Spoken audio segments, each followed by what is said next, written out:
White Shark Video SharkCast. I am your host, Skyler Thomas. Today, I am joined by Cristina Zenato. And for those of you who don't know, if anyone doesn't know, I'd say Cristina is most known for her advocacy with sharks, removing shark hooks. She also likes to explore caves. And how else would you describe yourself, Cristina? I usually say that I am composed of exploration, education, and conservation. And so I'm an explorer at heart. I explore the oceans, the caves, the sharks, behaviors, and then I educate myself through others, and then I share that education with others. And then I promote the conservation of these unique places and animals that I absolutely love. Fantastic. And did the shark part come as a natural part of your exploration? The shark part comes as a childhood dream of having sharks. So that was a goal. That was a clear goal. That was a goal. I didn't want to be a ballerina.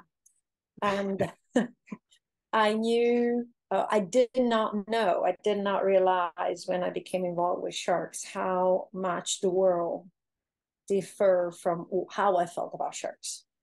I grew up with fairly clean feelings about sharks thanks to my family. Sharks are animals, they're in the ocean, you rarely see them. My father used to say there are no monsters in the sea, only the ones you make up in your head. And then when I became involved with sharks at age 22, it was very, I was just like, wait, the rest of the world does not think like me and my family? So the conservation of sharks came many years later as a follow-up of the love that I had from a childhood for sharks. I got to ask, because I saw someone on your posts talking about the damage that Jaws did. Did you growing up see the movie Jaws? I'm a 1971 baby. Okay, so yeah. So Jaws was very much when I was a child, but although I watched Jaws, I was have the education of my parents saying it's a movie, it's a novel. I mean, so I never really grew up with that fear. Most likely Jaws triggered that interest, which I'm not the only one. So I was one of those people in the world that says, well, I watched Jaws and all of a sudden I wanted to know more about sharks. Although my trick movie was in 1978, The Jaws of Death. And it was, don't Google it, it's the cheesiest movie ever. Okay. But it was about a guy who had a medallion that allowed him to have sharks for friends. And he used the sharks to punish people who damaged sharks. Oh, so really? There still was the sharks. Yeah, there were still the sharks biting and attacking people, unfortunately, and the whole gory of the blood and everything. But the guy had a friendship with them. And if somebody harmed them, then he released the other sharks to punish them. Oh, I like that. Perfect. I can't believe I never heard of that. Well, you gave me the exact answer I wanted when I asked you about Jaws, because, you know, I kind of get tired of humans, the most intelligent species, blaming a movie for how they think. You know, you're proof that you're still capable of drawing your own conclusions and understanding the difference between fiction and reality. And we're talking about a 47, 48 years old movie. Can we please put it to rest? Yeah. And I usually make an example with people say, so you're watching a Fast and the Furious and a guy drives a Ferrari from one skyscraper to the other. You're going to try that because obviously it's in the movie. And then when you actually crash through the skyscraper and go straight down to the ground, you're going to blame gravity. Oh, gravity. I had no clue about that. Exactly. And so for me, Jaws was a novel. Jaws was a movie. I think that 47 years later, if back then it did some damage, I think that 47 years later, when I talk to a 20-some years old person, when I talk to a 15-some years old child, when I talk to a 5-year-old kid that says, oh, I'm afraid of sharks because of Jaws, is no. You're afraid of sharks because sharks tap into our most and deepest survival mode, the one that kept our ancestors alive. Jaws taps into that primordial fear that, thank goodness, our ancestors had, which is I understand it to be eaten alive. So it taps into that, and we kind of like struggle to escape from that. But yet, we do things daily that are way more dangerous than going swimming in the ocean, and yet we are not capable of connecting that. Like, should we stop driving cars every time we hear about a fatality of someone driving a car? By now we will be on a bicycle. No, by now we'll be walking, because there will be also fatalities on the bicycles. But yes, it's a work of fiction. Yeah. I mean, you know, I've done a lot of work on shark culling for human safety. So these concepts that you're bringing up, I'm very familiar with. Humans find a comfort level with things in their day-to-day life that kill people regularly. But when you find another organism that actually brings humans down a notch occasionally, then it's not acceptable all of a sudden. That's correct. I just answered a comment this morning from a video that was posted over 42 weeks. And I posted a comment back then. And this morning somebody said, well, for the safety of the beachgoers and the swimmers, that shark has to be taken out and killed. And to me, it's like, well, the last time I checked, people have the choice between going in the water and staying out. Right. 99.9% of the time we can go in the water, because the sharks are actually very capable of sharing their world with us. A thing that humans are not able to do with many other creatures, never mind sharks. And that concept doesn't make any sense, none whatsoever. No, other than our disconnection and the concept that the ocean is a recreational swimming pool and not an actual habitat, an ecosystem that the sharks are an important part of. Ecosystem from which our lives depend on. Are we sending a spaceship to Mars to try to find water? Yeah, the oceans are the reason why we're on this planet. I got to say, I'm disappointed with our innovators with those resources who are looking to escape rather than fix. But yeah, we are on the same page. We're on exactly the same page. I'm like, why are we spending all these resources to run away from something we're destroying?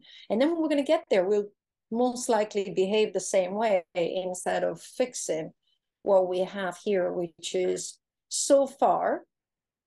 And I hope, in a few hundred years or in a few decades, they're going to prove me wrong, but it's the only habitable space for humans in this galaxy. Yeah. And we don't have the technology to go anywhere else yet. So maybe we should kind of there's no planet B. I just finished an astrobiology course, and it put in perspective exactly how low the odds are of finding what we think is maybe out there somewhere. It's really low. And yeah. But anyways, I could go down that downward spiral. Let's talk the fun. Let's talk about the fun things that you do. I got to tell you, something that stands out to me is that, at least in the videos I've seen, these are almost exclusively Caribbean reef sharks. Not really other species of sharks that are receiving the hook removal. Is that an accurate thing to say? That's accurate. So the sharks that I remove the hooks from principally are the sharks that I work with, that I spend a lot of time with, that I know. I physically know by name, character, who they are, and they're a specific area where I go to. The hook removal is intrinsic with the relationship that I have with them. So the same way I want to help my dog if it comes out of the bush with a thorn in his paw, I wanted to help the sharks that I was interacting with. And at first it was just that.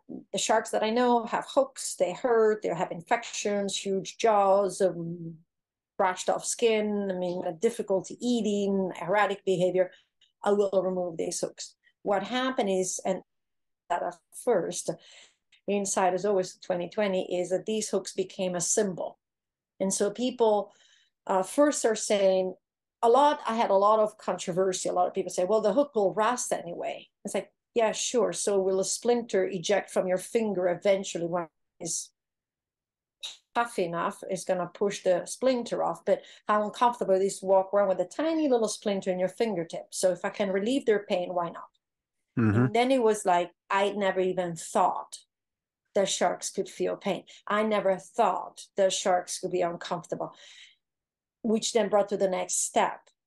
How can I help? And the first one was, oh, I want to remove hooks from sharks as well. And I was like, no, please don't, don't just go out in the world and trying to remove hooks from swimming creatures. I mean, we still need to respect them as animals as they are, but here's what you can do.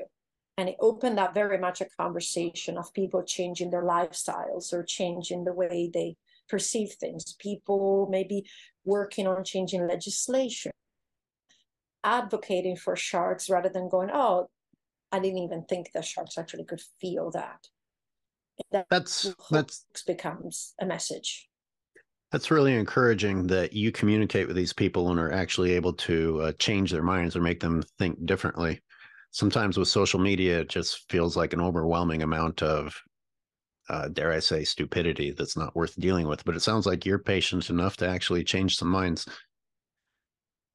Yeah, I mean, I've been told I'm very patient. It's true. I try to change people's mind. I also learn very well the use of, swipe left, delete, block, for those people that come of changing their minds. I've been exposed to very different mentality, and somebody gave me this example, and it's a beautiful example. And he said, let's say that knowledge is like water. And depending on the material you may immerse in that water, in that knowledge, the material will absorb as much or as little as they can, right? So if you immerse a sponge, you put it in water, it's like, it will absorb all the knowledge that you can give. Maybe you're looking for more.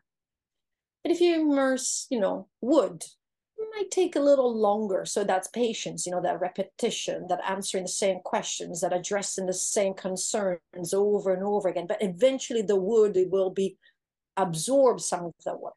Mm-hmm. Then you have plastic.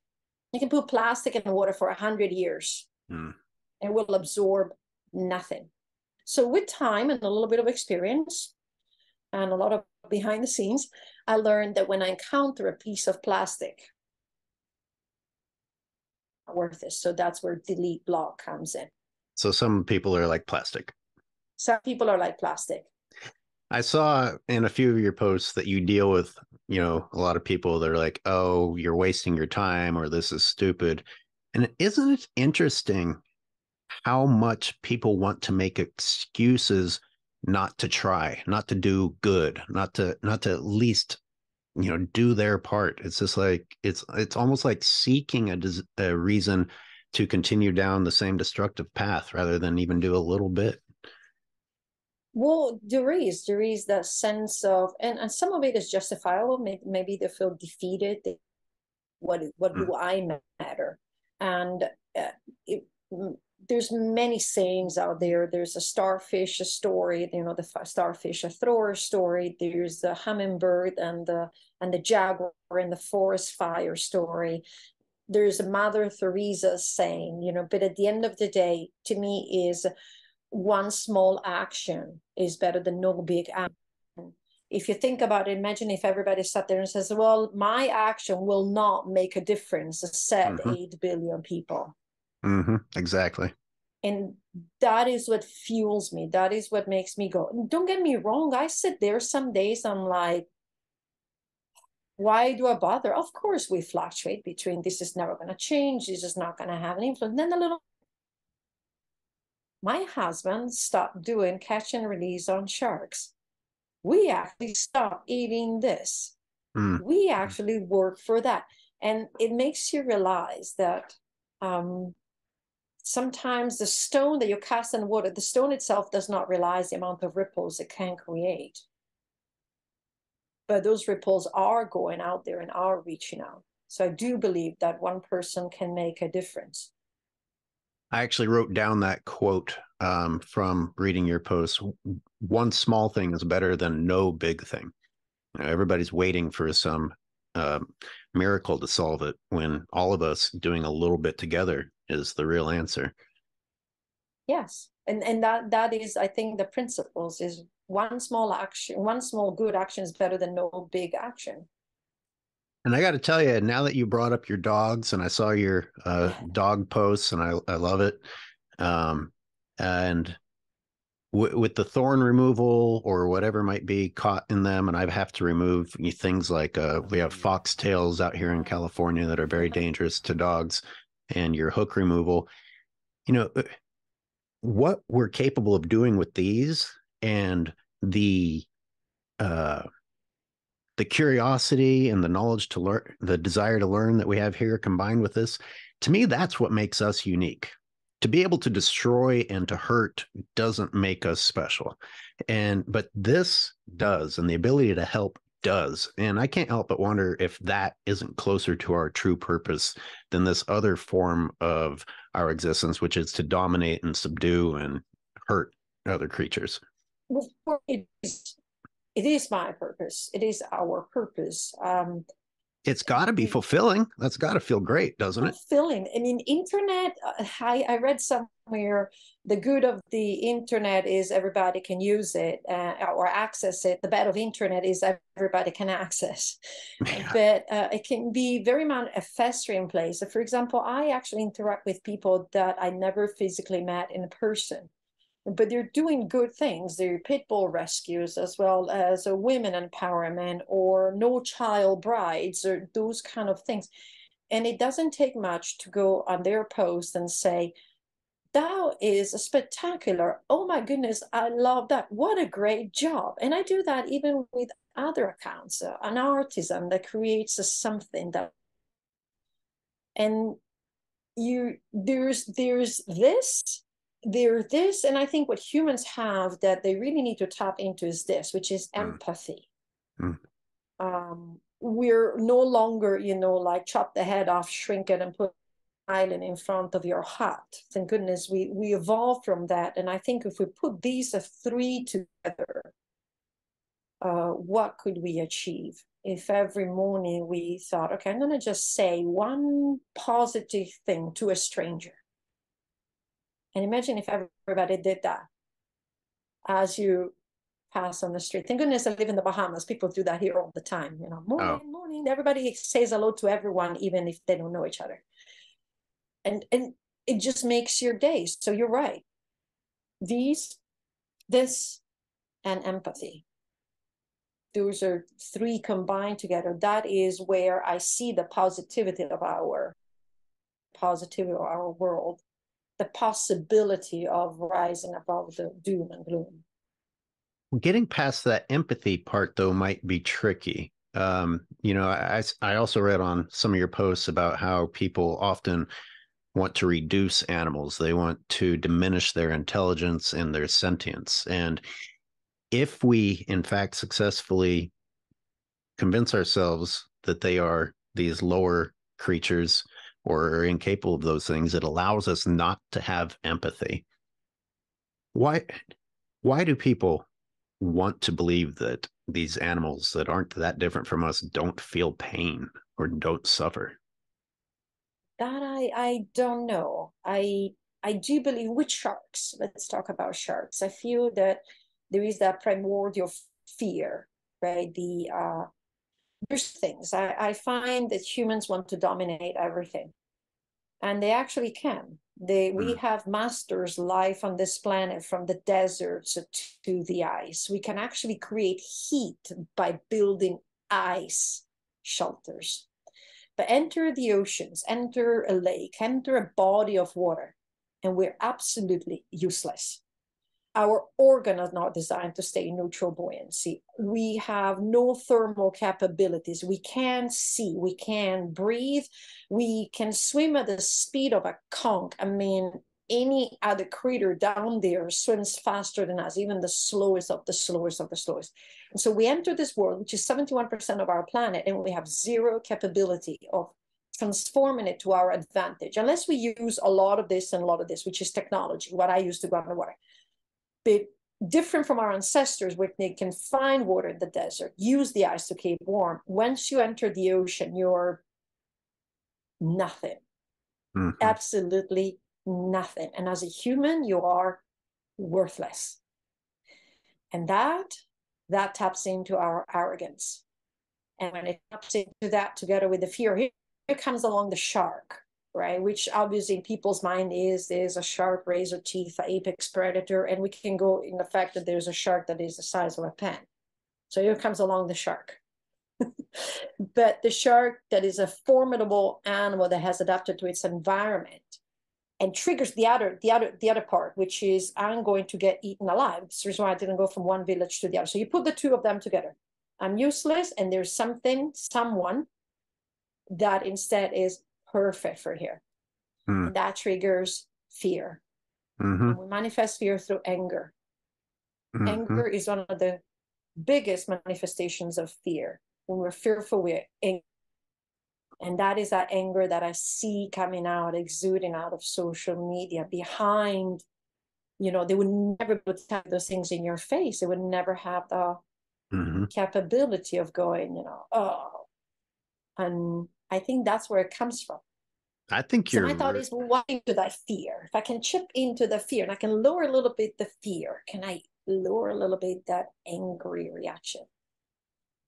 I think you really nailed the underlying reason that there's this extra emphasis put on when a shark hurts somebody and the extra fear that comes with sharks.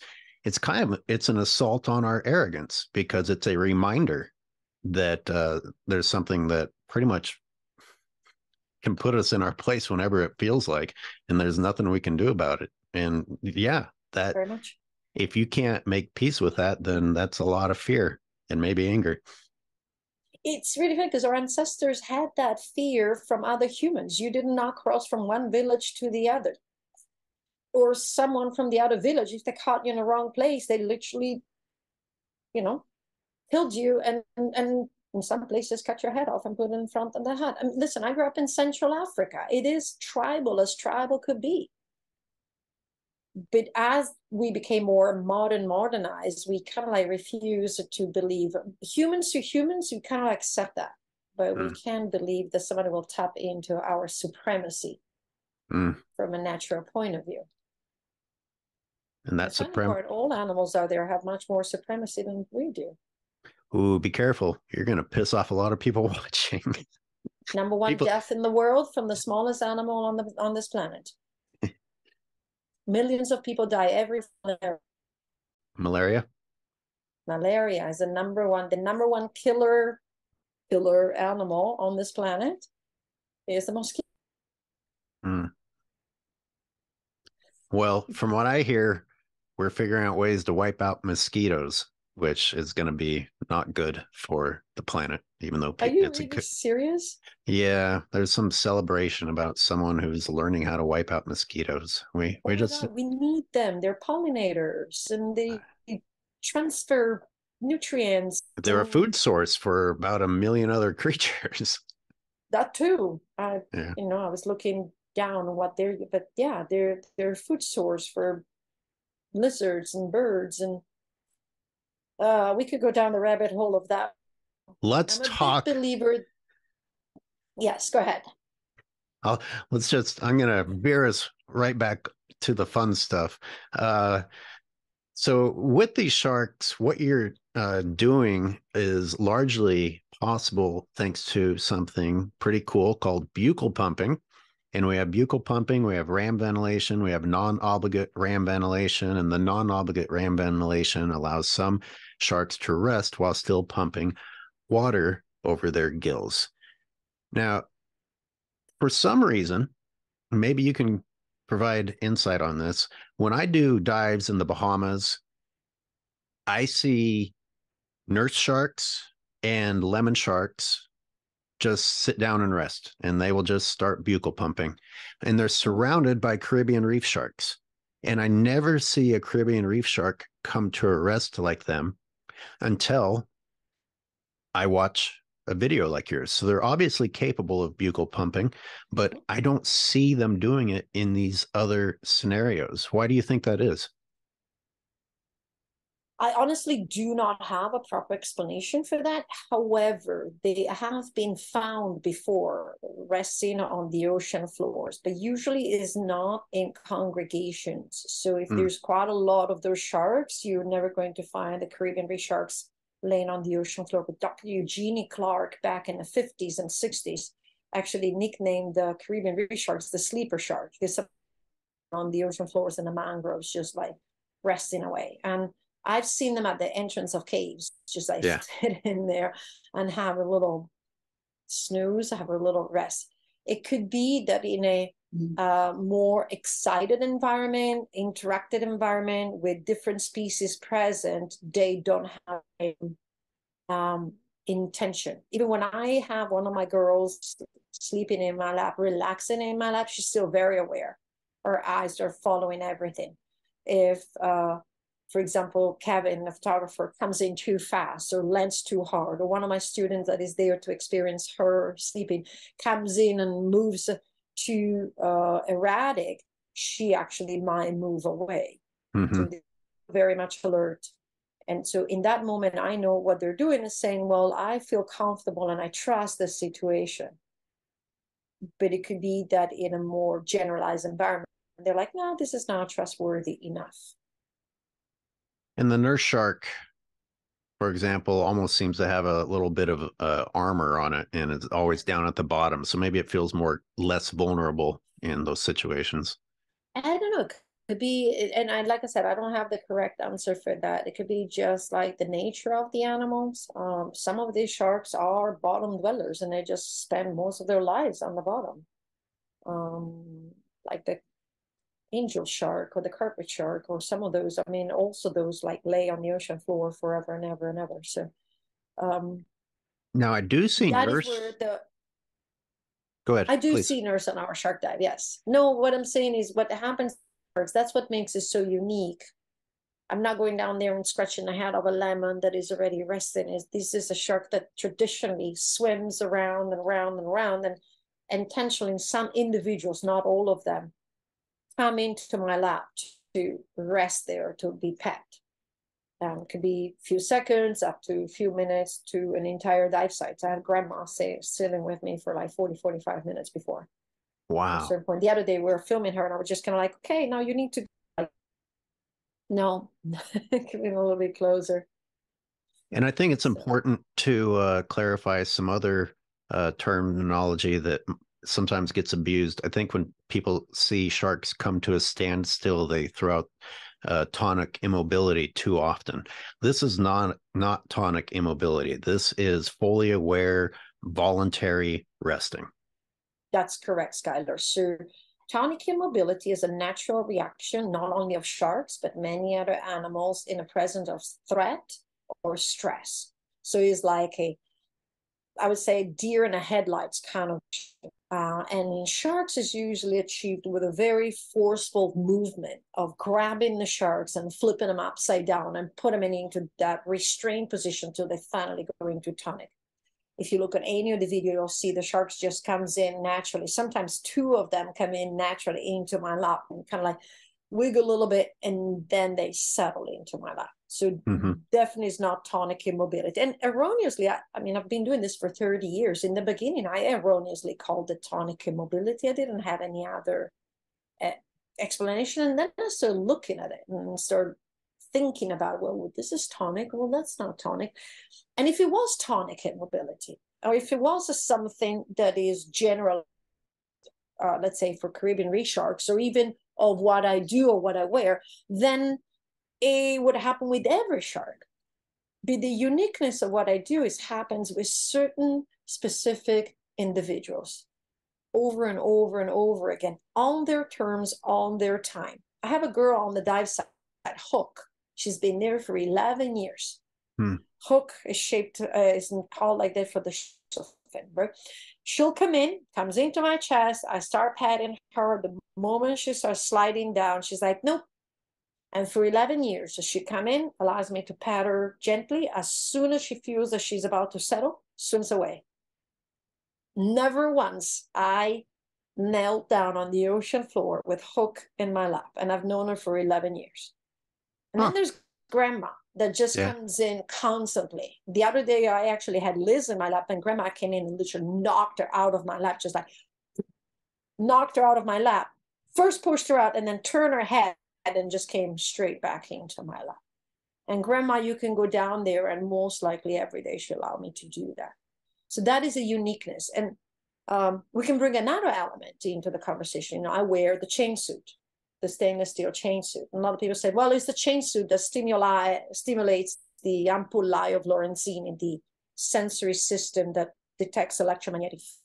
And I'm like, well, if that was true, then I could go around the world, right? Any shark, any Caribbean sharks, any blue shark, any lemon, and go rub their nose with the chainmail, and I should have it in my lap. Mm. But that doesn't happen. It doesn't even happen with Hook, whom I've known for 11 years, with a chainmail on the top of her head over and over and over again. It only happens with certain individuals. And that's where I say it is a relationship. It is something that we've built with what I call dive site fidelity. I spent 29, 30 years on this island, 29 on that dive site. You go to the exact same spot, or nearly the exact same spot? No, Every time? exact same spot every time. So this makes me want to jump to another topic. You do use a scent attractant or a fish attractant to get them going, but since you've been going there for so long, could you go out there without the attractant and still have them come? Yeah. Have you? Not as close, huh? Yeah. Well, we go out diving with them all the time. Without using the fish attractant? Yeah, and without the chainmail, we just go diving with them. They're there on the dive site. They live there. That's their place. Okay, well, that's great to know. Yeah. I mean, in a lot of cases, the only way sharks will show up is by kind of tricking them with an attractant. Because I mean, a lot of times they really don't want anything to do with us unless you're going to a natural aggregation site. So I had to ask. So this sounds. This is a mix. It's a natural aggregation, and then it has this dive that happens on and off, and then the rest of the time the sharks naturally stay there. But even places where we use, like say Tiger Beach, right? Tiger Beach is famous for the tiger sharks. They have a seasonality that no attraction will keep them there. So once this tiger shark season is over, you can try to attract them as much as you want, and the sharks won't be there because nature is telling them, you need to go and do something else. Time for that time of the year. Same do that great hammerheads.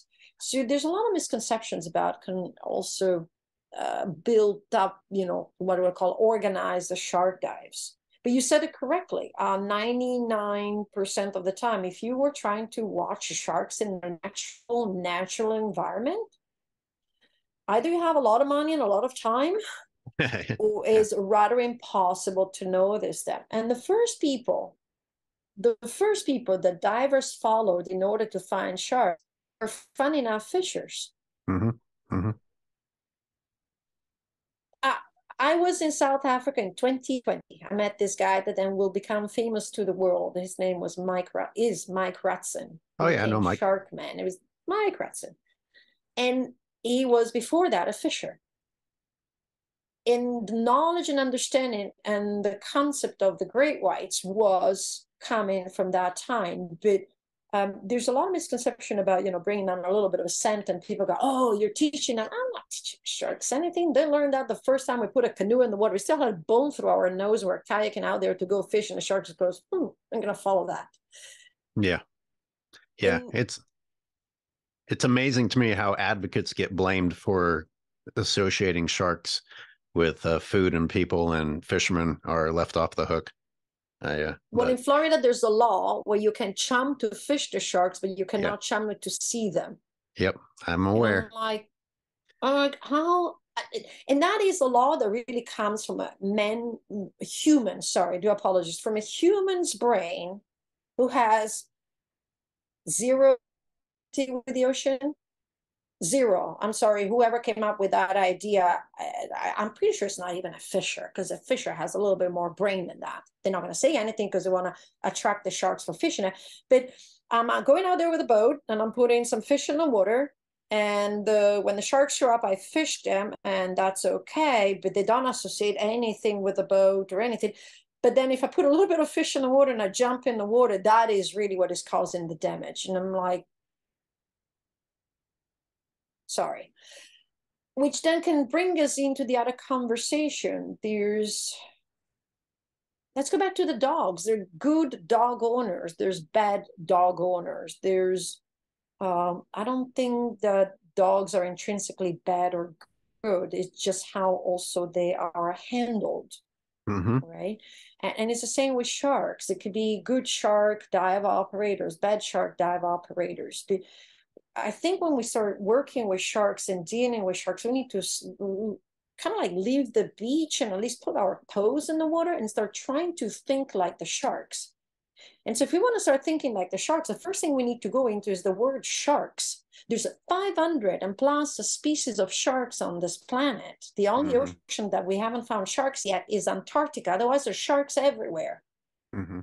There's sharks that have lived 400 years. There's sharks, like I said, that are the size of this span.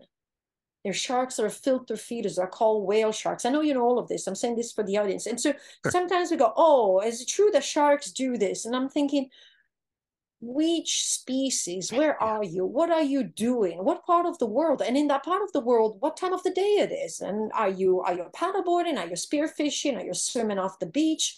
Is it a stormy day? Is it a cloudy day? Is it a sunny day? And off we go down the rabbit hole. And that, I think, is the first thing we need to do. We need to start moving away from this anthropomorphic interpretation of an animal that has absolutely nothing to do with us, and actually start thinking like them. And once we start thinking like them, then I think resolutions will come up a little bit better and a little bit easier for all parties involved. And thinking like them is asking a lot. I'd say the first step is just to like think anywhere outside of your own box. You know, the idea that we only think according to our own species and never from the perspective of another species is a big hurdle to overcome as step one. Absolutely. I mean, I had a conversation with someone the other day. Unfortunately, it ended up on a plastic list, and he said,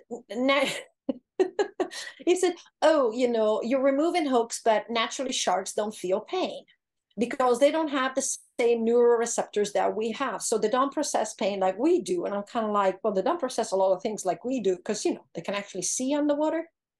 So to me, it's like you go down that road and I'm like, yeah, of course they don't have the same receptors. So by science-based, the sharks do not feel pain, but by observation pain. And there was a marine biologist, as she chimed into the conversation saying, well, maybe pain is the word we use, right? But it could be a different definition. But for sure, sharks have a reaction to the hook that is an uncomfortable reaction that makes them swim erratically, that makes them dive into the sand trying to remove it, that makes them flip the pectoral fin when the line is grabbing them. So obviously it's a foreign object that is affecting how they swim, how they operate, how they eat.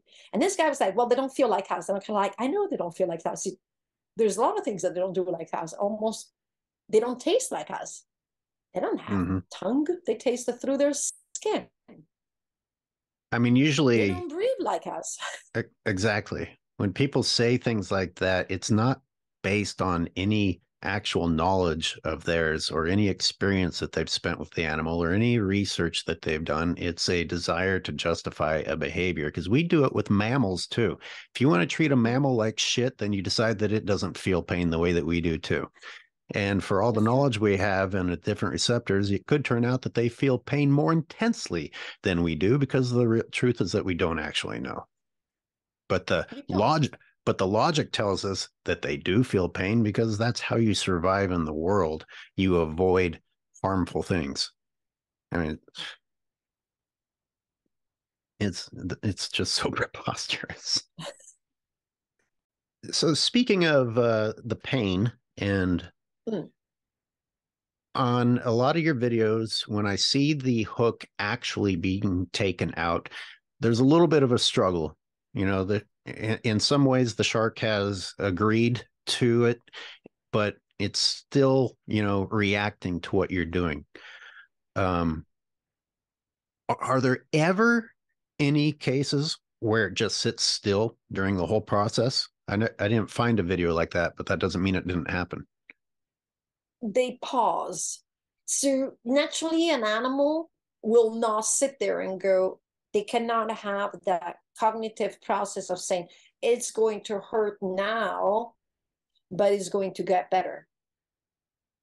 Tell me the last time you sat at the dentist chair thinking, it's going to hurt now, but I'm not going to ask for the little injection in my gums because it's going to get better. Or you say, sorry, can you stop doing that? Can you put an injection in my gum? At least I do that. Gotcha. Sometimes I think, oh, it's going to get out. Can you please do that? So an animal, like you said, the moment there is something that is threatening them, they will want to move. They cannot sit. Not even my dog. My dog goes, whoa, thorn. As soon as I go to remove the thorn, they're like, oh, but it's going to hurt. Mm-hmm. They move the paw. So you have to grab the paw and then you have to remove the thorn, right? But the sharks. But I'll tell you, But I have witnessed the recognition. Like the first time that you do it, they don't realize that it's going to end in a better result. And over time, even though they might realize there's going to be some pain, the willingness to hand you the paw has increased. Yes? No? Correct. But if it takes too long, they're still going to move it. Okay. So the sharks do the same. Sharks come in with a hook and they'll pause. They'll kind of like sit there. But as soon as I touch it, they're like, oh, I'm not sure. The other day I was removing this giant circular hook out of Liz. We have it on video.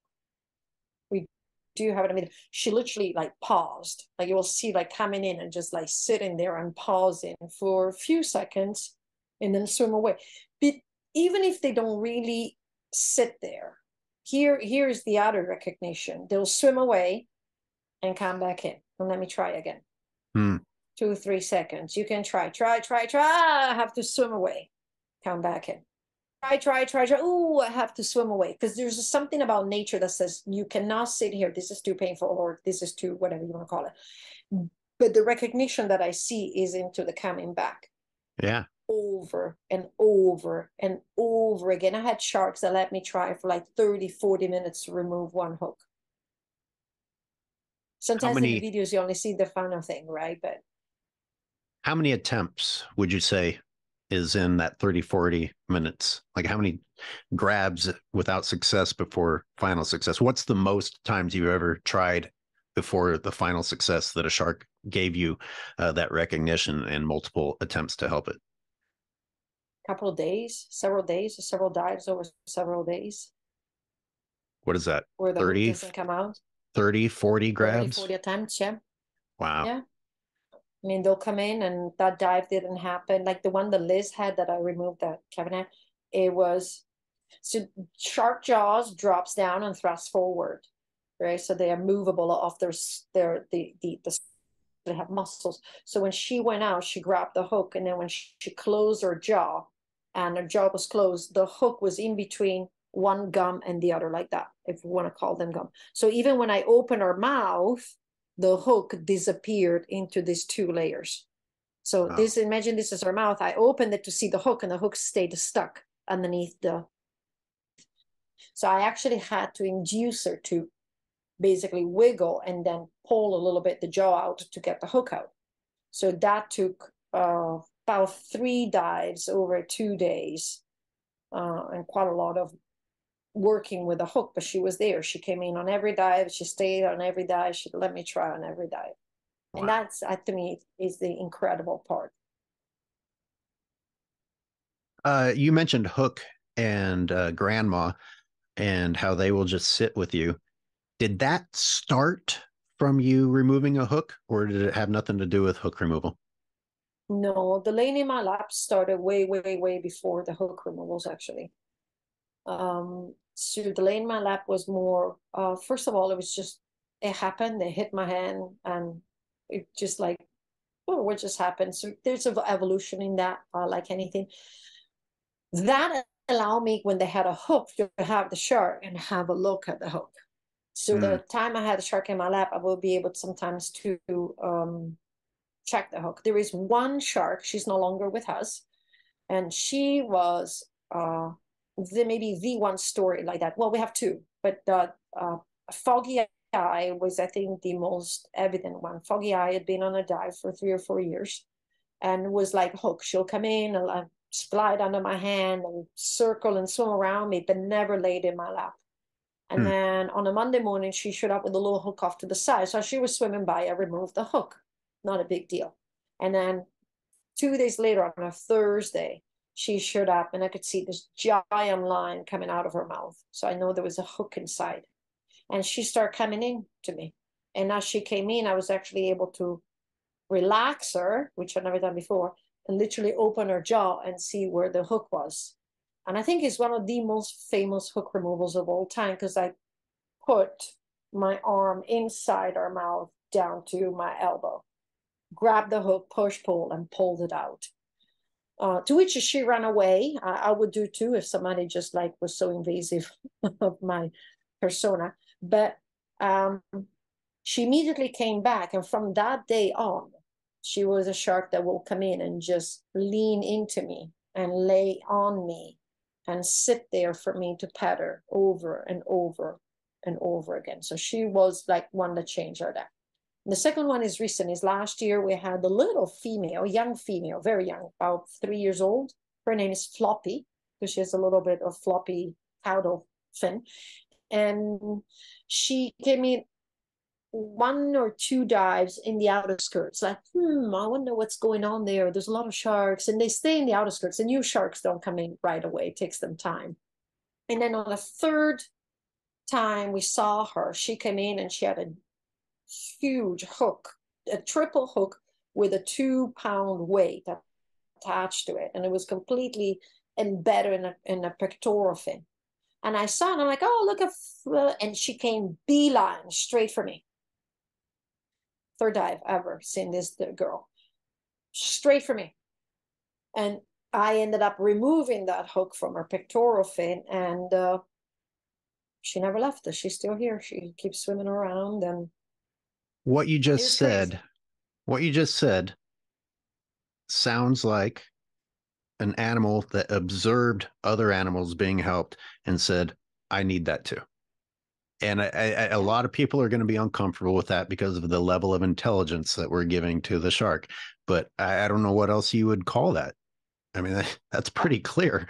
Communication. It's called communication. But the problem, again, we restrict animals at the level of communications compared to how we can communicate. So we say, oh, a dolphin is as intelligent as a 3-year-old because of vocabulary, blah, blah, blah. But think about how our dogs communicate and how little we understand them and live with us. And they understand us. My goodness, they understand us. They understand the tone of my voice. They understand how I close the door. They understand when I'm staying, when I'm leaving for a few minutes, when I'm gone for a long time. Oh, yeah. They have us down to a T. We still do not understand the animals that we live with. So when I say communication, we need to get out of our own box. And it might not be the word. It might not be a language. It might not even be a body behavior. Sharks communicate through hormones, scent. So a different scent can give them a different message. We don't even know that. I can't smell on the water. So I'm wondering, and there's not really much studies done on that, but there are studies done that if a shark dies and exudes ammonia, which is part of the secretions that are held into the dead shark body, the sharks from the same species will vacate the area. Well, that's a message. Mm-hmm. So why not a reaction of maybe relief or discomfort gone, or a different level of energy now that the hook is removed doesn't send out another message and says, hey, if you go towards that weird gray bubble blowing thing, it's actually going to make you feel like I feel. And it might not be to that level of communication. It might be completely instinctual, but it's there. You're right. There is something that they're telling to each other. It's communication. At what level? Oof. They had 450 million years to perfect it. Mm-hmm. Yeah, the idea that other creatures don't communicate just because they aren't making noise like we do. And you brought up dogs, and I have people Insects. I have people say that dogs don't communicate. I mean, it's mind-boggling. But I got to tell you, most dog owners these days that I see that say this or that, I'm like, have you even looked at your dog? Have you even like observed your dog's body language to find out if it's trying to tell you something, or have you just made your own decision based upon what you read a species or a breed does? You know? Yeah. They speak very loud and clear. Well, they don't clearly fish don't feel pain because they don't scream in an audible manner. Uh, They do express that uncomfort level, pain, yeah, fear. of course, Um, I'm joking.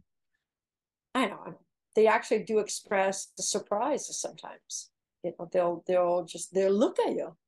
I have fish for friends. I mean, literally, and they literally look at you. There's a recognition. There's an eye to eye recognition. I had groupers that I taught them a little bit of sign language and understood my sign languages. They were awesome. Groupers, really? Yeah, groupers. Oh, they're so intelligent. I mean, I actually taught them about 5 or 6 hand signs, and they understood the hand signs and behave according to the hand signs. Or just this is wild animal in the ocean. Imagine what you could do with a grouper if it lived like in a more confined, established environment without external influences. Wow, that sounds like a mini documentary that needs to be made. You could do a documentary on groupers and their level of intelligence and the way they interact with people and the way they communicate. It's just I want to go back to nictitating membranes and the awareness level. I noticed that these sharks, even as they're being touched, most of the time the eyes were wide open.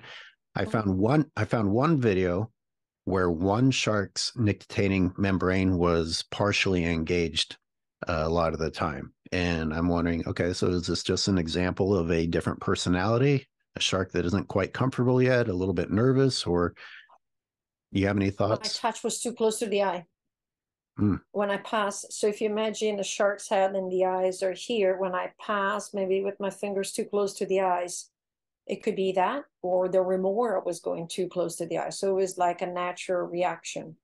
Same as like if something were to fly close to our eyes, we will just obviously blink or close it. Or so I think it is a somewhat of like a precautionary defensive. Oh, very close to my eyes, so it just automatically closes a little bit.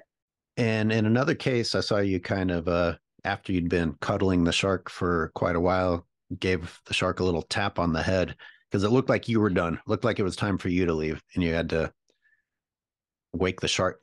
I don't know if that's the right thing to say, but wake the shark up almost and say, "Hey, cuddle time is over."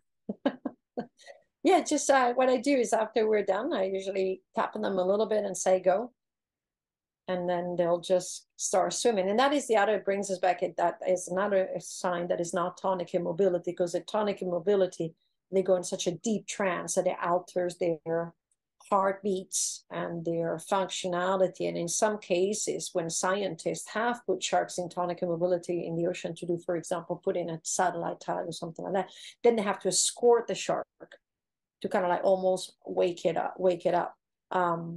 It reminds, I only been under surgery once in my life. It was for my appendix. It was a teenager. And I remember, the nurse just like, Cristina, Cristina, Cristina, Cristina, trying to wake me up.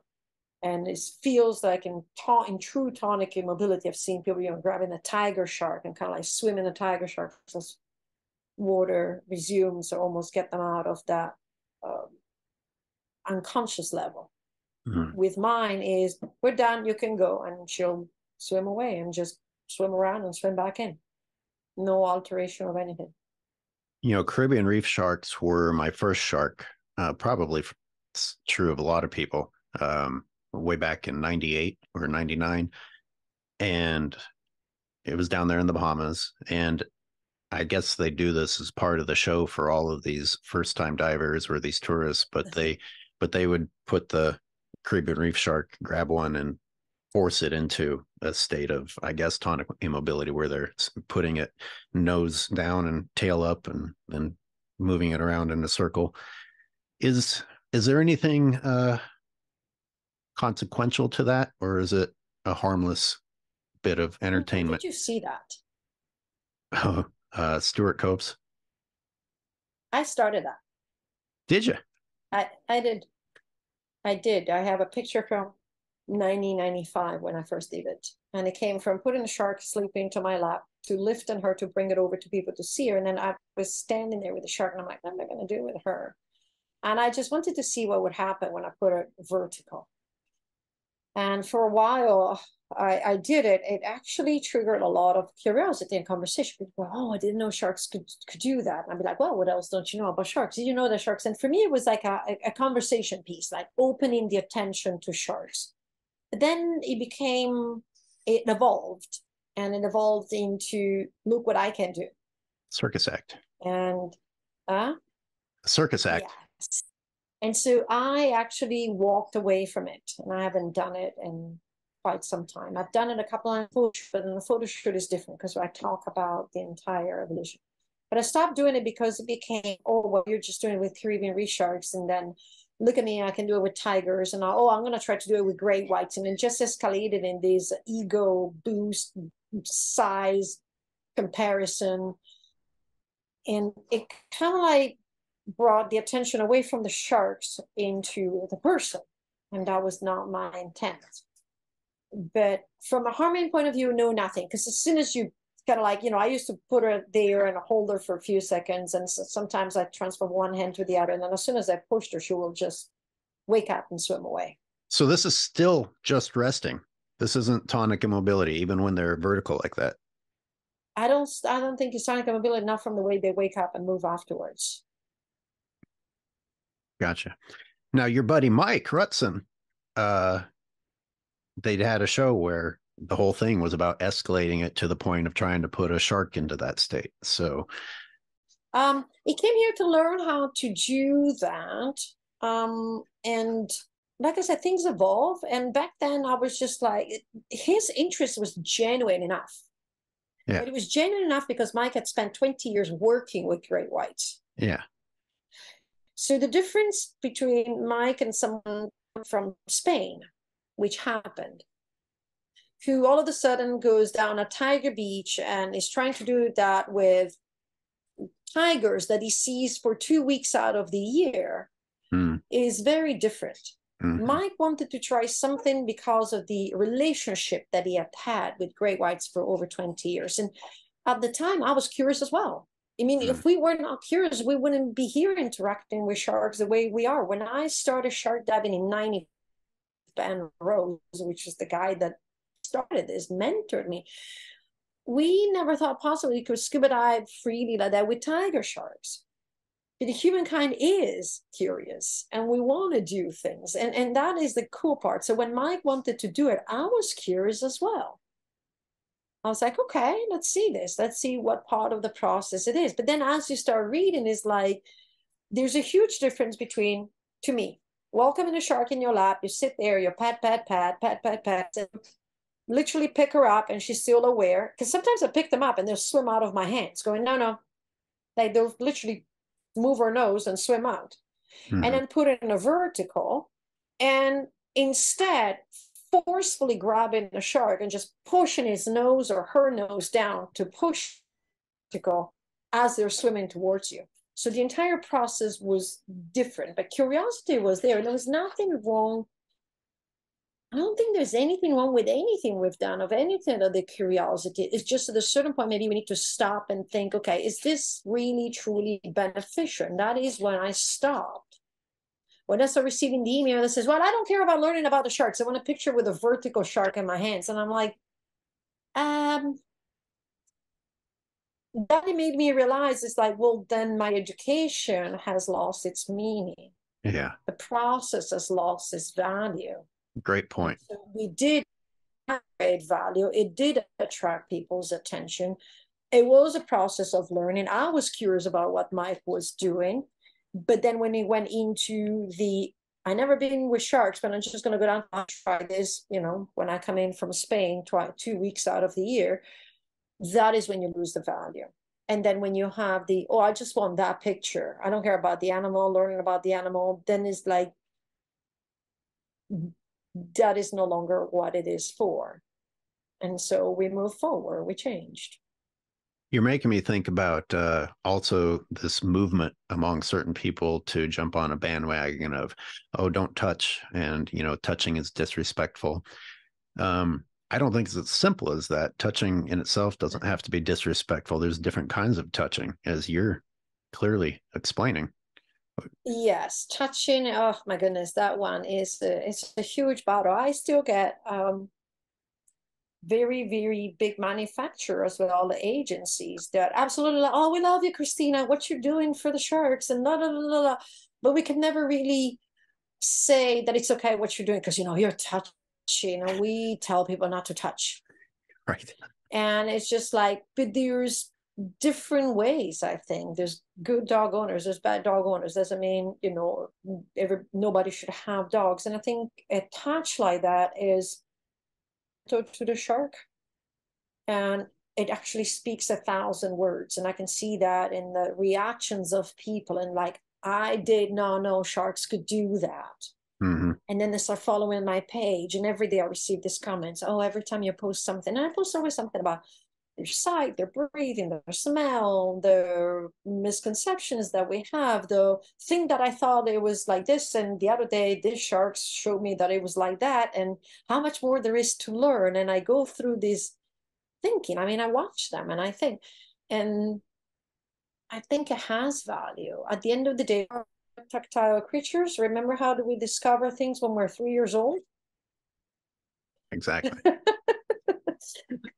With the pleasure of our parents sometimes. So a little bit of touch is not wrong. Is when it becomes harassment, and there's a different way of harassment and touch. And again, we could go down the rabbit hole, but I don't think it's bad. I don't think it's all bad. I think a little bit. And to be honest with you, I watch my sharks. I teach this thing where you can come and spend time with me in chainmail next to me, interacting with the sharks the way I do. It's the shark handling course. Is how I make a living. The shark handling course. That's how I make a living. Let's face it, I'm a scuba diving professional that makes a living out of teaching tech, cave, rebreather, and taking people doing these unique experiences with sharks. And they'll stand next to me, shoulder to shoulder. And I'll tell them, when the shark comes in, you'll reach out and pat them right on the top of the head, as if you are shaking their hand. You imagine, shake your hand. So shoulders down, pat them on top of the head. And these sharks come this close to this person, and the person is so nervous that they're like, nope. These animals, if they didn't want to be touched, I've been down there where I reach out, I'm thinking I'm going to be touched. It's just like, no. And they're, yeah. They're not. So an animal in that situation that's swimming around me, and I reach out and touch, and she stays and swims and constantly swims around and all of that, that is a voluntary choice. Absolutely. I didn't hook her, I didn't net her, I do be positive in touching. The same person, Cristina Zenato, that does this with these sharks, you'll see me going down at Tiger Beach, Bimini, Cat Island, South Africa, and be in a different situation with sharks. And where other people are still invited, oh, when the tiger comes by, if you want to give her a little stroke, I actually try not to touch. Not because the sharks, it's going to be bad for the sharks or anything, but also to watch me. So I try to a little bit leave an example. There's a place and a time to touch, and there's a place and time not to touch. Absolutely. I tell you, who touches sharks and other fish are fishermen, and people find a way to make peace with that when they put the animal on their plate. Yeah, or when they do catch and release and drag them out the tail back into the ocean. Catch and release. Oh my God. I got to bring up a video that I saw on your YouTube channel that is not about hook removal, and I just found it fascinating. It's when you were descending and you were coming down on a reef, and the reef sharks and nurse sharks were circling it. You know what I'm talking about? Yeah. Natural predation. Yeah, that was. It was so we were going down on a regular dive, and we jumped in from their boat, and I'm looking down and I see the sharks. We were Shark Junction. But they're circling down there, and I'm like, what are they doing? And they're just circling and circling and circling, and I'm like, okay, there's something going on. Mm. So we descended down there and we watched them for a little bit. And then we noticed there's on the corner where the Caribbean reef sharks were circling, there was a nurse shark upside down. And at first I was like, oh, the nurse shark died and the Caribbean reef sharks are circling the dead body, because I saw just the belly up from a distance. Right? Then I come close and I'm like, no, the nurse shark is alive. He's pumping sand out of his gills and he's just making a havoc in the little. And so I'm kind of like shoot the little nurse shark away. And I looked in there and I could see the yellow and the blue of what looked like a queen angelfish.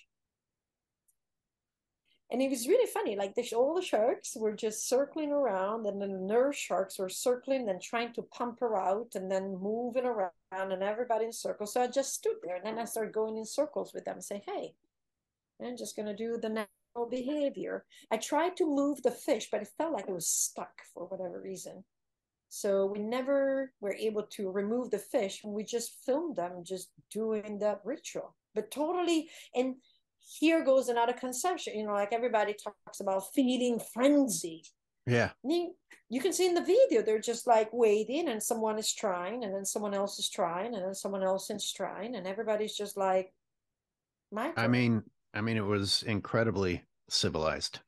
The cooperation level, just calm, Yeah. calm circling. And even once, let's say that they did get that fish out, I bring this up in some of my other interviews because I find it fascinating. When they do dive in and try and get it at the last minute, it's mind blowing to me how they don't hurt each other. Like they actually accurately manage to get the piece of food and spare their fellow shark from damage. And that's the thing. Everybody goes into, oh, they're feeding frenzy. They bite down on each other. And when we're talking about the pain everywhere, there was this one example that happened on this one shark. And actually, no, I mean, they turn on a dime. They're super fast, they're super agile, and super aware. And that is incredible. But you're right. They'll go in and grab what they need to grab and then go, oh, you grabbed it. Oh, I missed it. Yep. And the Yep. moment like one shark grabs it, the other one goes, but, and there's no biting or trying to get it out of that shark. It's like, you got there Exactly. first. Exactly. Got a Something lot to else learn. Something else interesting about this is that they allowed you guys to enter that circle. So this is obviously motivated by food and an opportunity, but they're like, well, here's some more people that want a piece, and that's just the way it goes. I mean, I guess. Mhm. You and I would both agree that if the sharks wanted you gone, they could make you be gone, but that's not Yeah. what happened.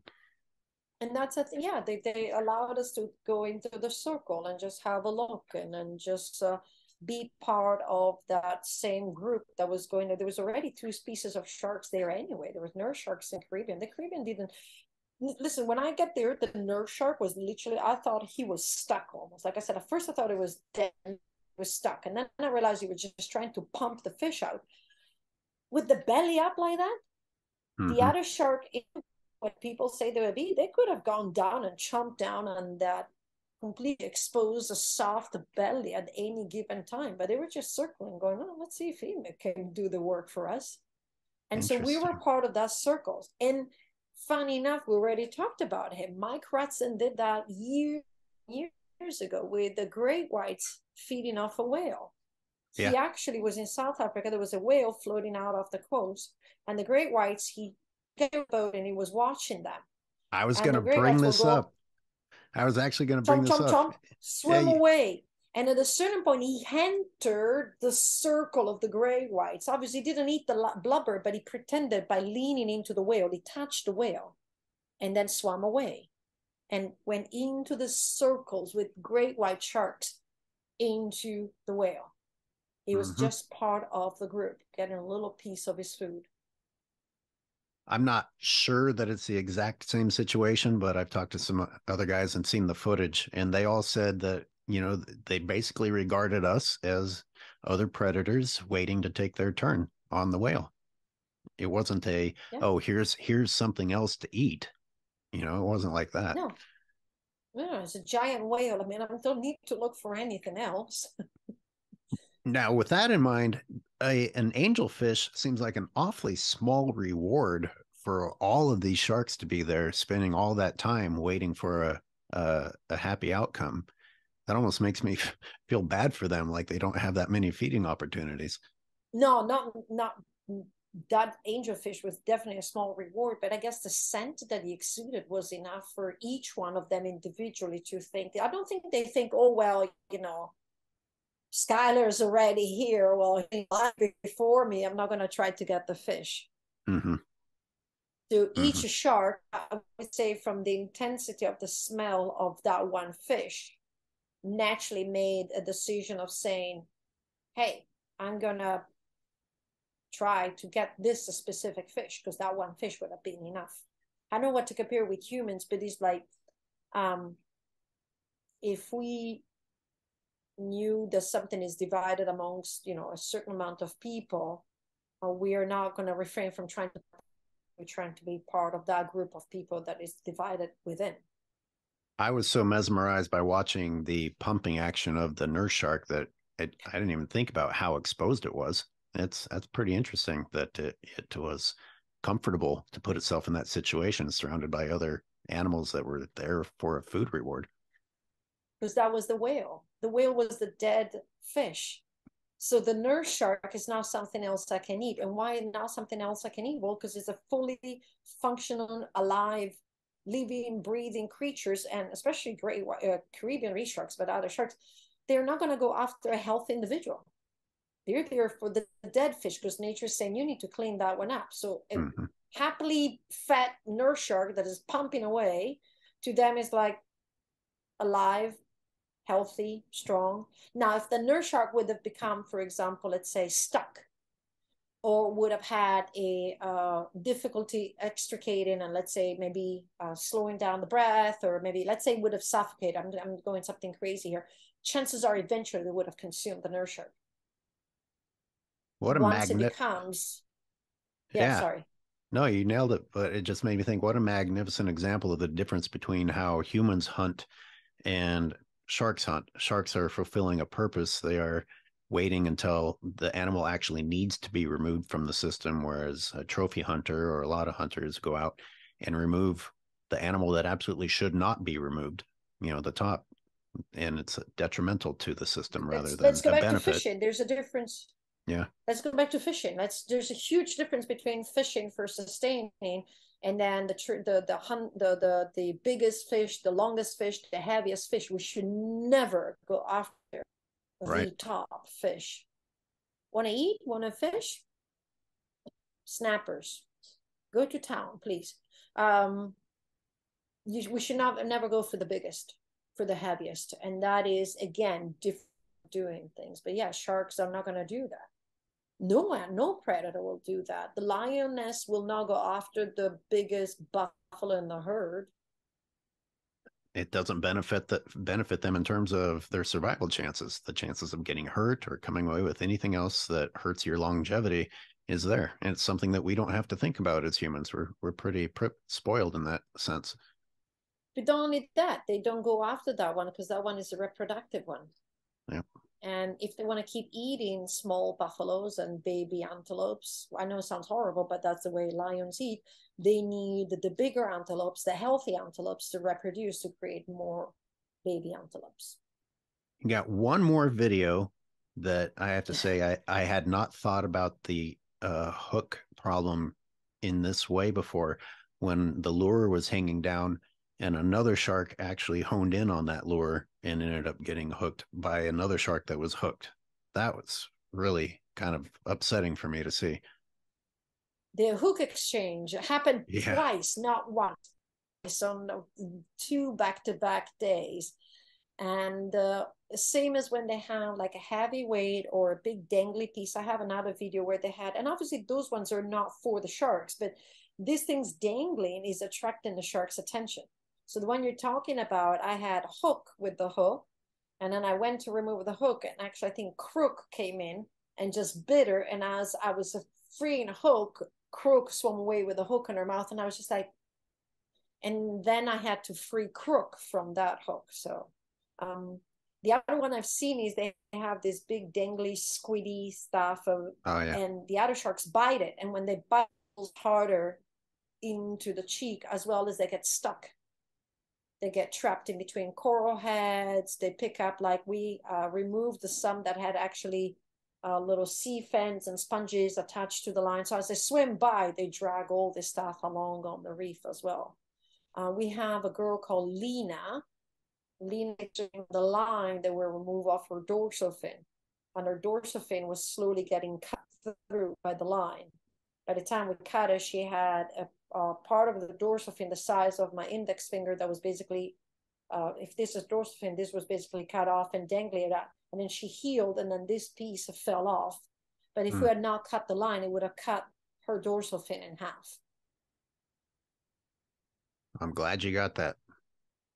Yeah. Many people appreciate what you're doing out there, including myself. And so bringing it back to the beginning, with those sharks just resting in your lap, not going for food, even in cases where they're not having the hooks removed, what can anyone describe that as other than enjoying the interaction?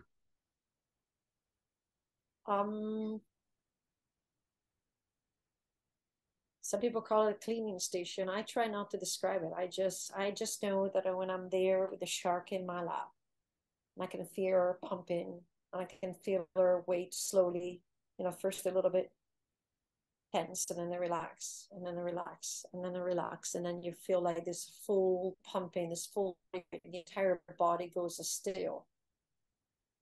I think each and every time is a privilege. It's a magical. And I think in each and every time she open our views and hopefully get boxes into viewing not only sharks, but this world that we interact with maybe different eyes, different heart. And I think that is maybe the most beautiful message that these girls can bring out to the world, is that look at me, they really see me differently than what you have preconceived notions into your brain. That's a pretty good closing line. You have so much to offer. It's been a joy talking to you. Is there anything else you'd like to say before I bring it to a close? No, I think we're good. We missed the entire cave thing, so I'm going to have to come back and talk about cave diving. We'll do it. We'll do a second one for sure. And then I'll tell you why caves conservation is very important for shark and ocean conservation. So we'll talk that on the next episode. If people are interested in finding out what is the professional side of my passion, my work is my life is my work, and it all mix up, they can go to my website, CristinaZenato.com, Cristina without an H. And they can find out both all the work in caves and sharks, and as well see how they can join me.